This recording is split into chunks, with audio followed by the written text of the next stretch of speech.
আমরা যখন একটা ছবি বানিয়েছিলাম রং মিলান্তি, হ্যাঁ খুব মজার ছবি, হ্যাঁ আমি দেখেছিলাম। সে একটা প্রচন্ড মজারই হালকা ছবি, কিন্তু তার মধ্যে একটা কথাই বলা হয় যে একটা মানুষের মধ্যে সব খুঁজো না ভাই, ছেলে মেয়ে উভয় পক্ষই খুব ভুল করে, একজনের মধ্যে সব খোঁজে, মানে তার মধ্যে মাধুরী দীক্ষিত এবং মমতা শঙ্কর দুটোই যদি খোঁজো খুব মুশকিল হয়ে যাবে। কারেক্ট।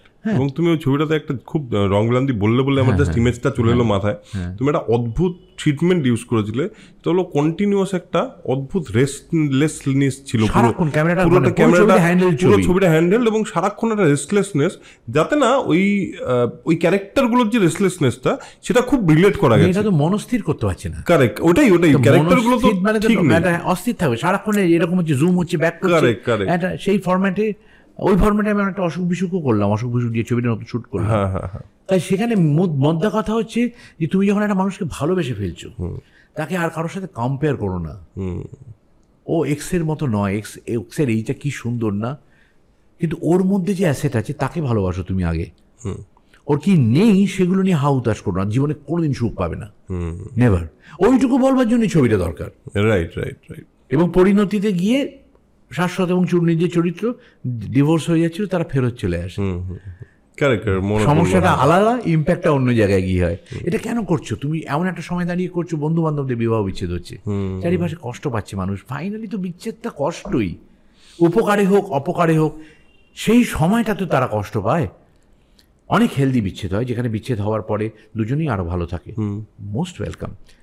খুব কষ্ট পাচ্ছে, দুজন আলাদা থাকবে, কিন্তু আমার বক্তব্য হচ্ছে ভাঙার তো একটা শব্দ আছে, সেটা ভালো ভাঙা হোক খারাপ ভাঙা হোক, সেই শব্দটা অ্যাড্রেস না করলে পরে আমি রং মিলান্তি বানাতাম না তো। কারেক্ট। এবং যেহেতু এরকম একটা হৃদয়ে লাগবার মতো শব্দ, তাই জন্য হালকা করে বানানো, যে কারণে আমার সুজিতের ভিকি ডোনার খুব ভালো লাগে।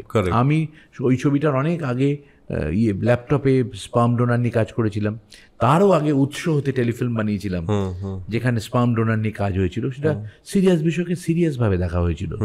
সুজিত একটা ম্যাজিক করলো, সাধারণ দর্শকের কাছে পৌঁছানো, তাদের সাথে এই কঠিন বিষয়টাকে অভ্যস্ত করা, হিন্দি দর্শককে, ও ভিকি ডোনার বানানো, আউটস্ট্যান্ডিং।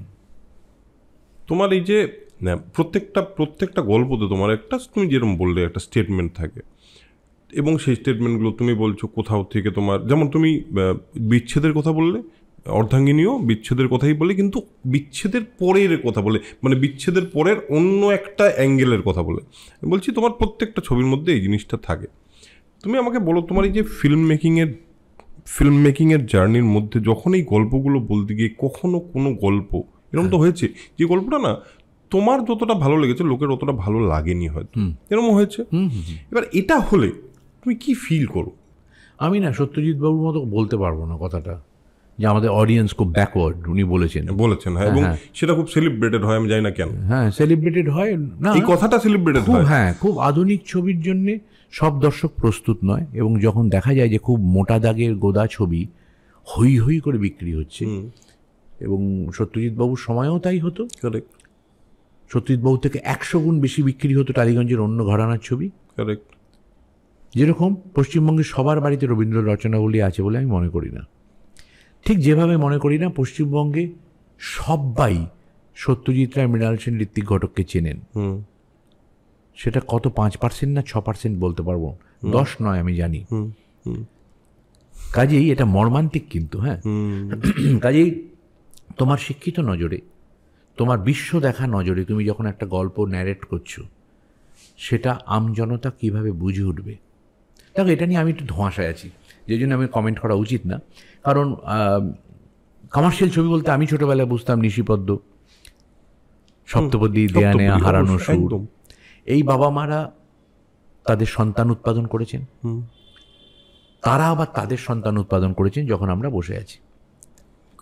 এই দুটো যে জেনারেশন ক্রস করেছে, কি গন্ডগোল হলো অরুণাভ, যেখানে হট করে রুচিটা বদলে গেল। একটা সময় সিনেমা ছিল ধনী এবং দরিদ্রের মধ্যে লড়াই হতো, যে নায়িকা ধনী, নায়ক দরিদ্র, বা নায়ক ধনী, নায়িকা দরিদ্র, এবং এই ধনী দরিদ্রের মধ্যে বৈষম্যের লড়াই ছিল একটা সময়। এটাই তো ছবির ফরম্যাট ছিল একদম। হট করে কি হলো এমন যে শিক্ষিত অশিক্ষিতর মধ্যে হয়ে গেল, যে নায়িকা শিক্ষিত নায়ক অশিক্ষিত, সে গলায় রুমাল নিয়ে করবি না সারা বলছে, সেটা সিটি দিচ্ছে লোকে।